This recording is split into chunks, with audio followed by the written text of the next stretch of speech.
When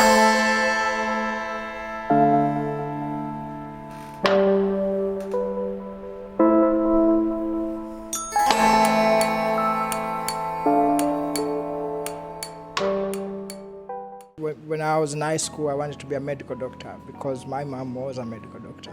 Then I couldn't get enough passes to go to medical degree, and I chose something which was closer to a medical degree. At SUA, there was biotech and laboratory sciences, and that's what I joined. In my final year, IFACARA announced a position for interns, and I applied. I realized, okay, this is biotech. You can use fungus to kill mosquitoes. Let me apply for this internship. And I was successful to be enrolled in IFACARA. And then I put all my insight into the research, and from there, I kept doing what I keep doing until today. So it's been 12 years in IFACARA, and I worked on different research, from fungus to auto-dissemination. At some point, I worked on WASH, and now I'm also within training space. It's all like all the doctors we used to think. You finish your MD, you do your internship, you're posted somewhere, and then you do your MMed, you specialize, you find a nice place, you work as a consultant. That was in the past, which I had in my mind. One of the, I would say, my first mentor who asked me what you were planning to do, and I told him this is what I want to do, and he said,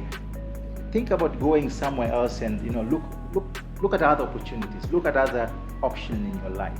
And I got an opportunity to go and do a course in Vienna. This was called Introduction in Clinical Vaccine and Drug Trials.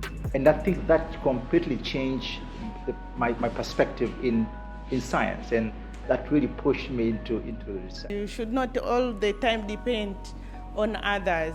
There are different sources you have to learn. I was taken to different courses.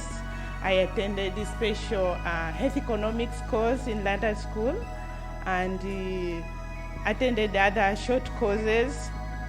And I was learning myself. Being a female scientist, you need real support from the family. So it was both the leaders at the IFACARA Health Institute, the co-scientists, and my family. So that is my way to become as I am today. So Maya, if you could perhaps briefly elaborate about your scientific path up until now, particularly so as a female scientist who is a professor, who is also in Africa, far away from home. How are you managing that? And how does leadership in your scientific journey, mentorship, and also being mentored, what does that mean in the sense of your scientific achievements? And if you can tell us any examples as far as your last grant application, your successes, your failures, and what are the steps that you've been able to achieve in collaboration with scientists here at the IFACARA Health Institute? The IFACARA Health Institute is really a great institute in terms of collaboration and a lot of different opportunities. And also here, I think it's really about getting the experience from sometimes older colleagues, but also some other colleagues who have been working in the field, to exchange and to also profit from this richness of what is already there. In between, when you're growing in your career, like when you first started, what was your why?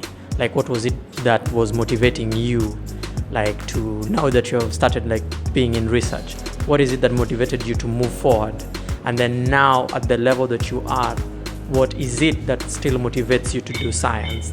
And then is it that it changes over time, or is it the same? In Africa, how you start is looking for job, but when you get the job, if it's doable, you have to expand the horizon, to find your own, sometimes your space.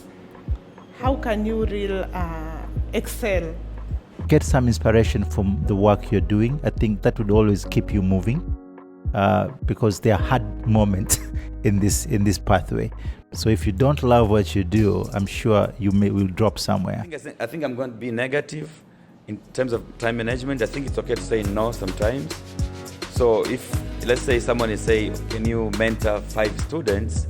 And you know you can't. Just say no, but of course you have to explain nicely why I cannot take on another student. Or if someone is just asking you to do a certain job with a smile, just say no, because you might take it on board and then you won't do anything. So I feel like saying no sometimes is an okay in this career. I'll stop there. Thank you.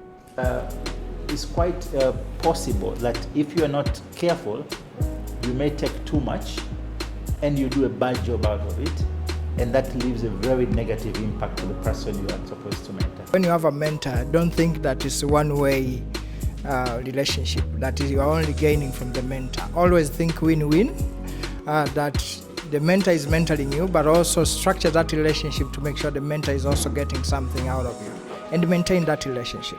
Once again, my colleagues, I would like to thank you again very, very much, just like my co-host Zawadi. We have lined up sessions with Dr. Nico Govela, Emmanuel Kaindoa, Samson Kiware, who is actually in the audience here. And we are hoping that we will get also some of our, I believe we have a session lined up with people like Lena. And if we reach out to you to come and help us do this inspiration sessions, we will really appreciate that. So until next time, do have a fantastic evening and a fantastic weekend. Happy Valentine's. Okay?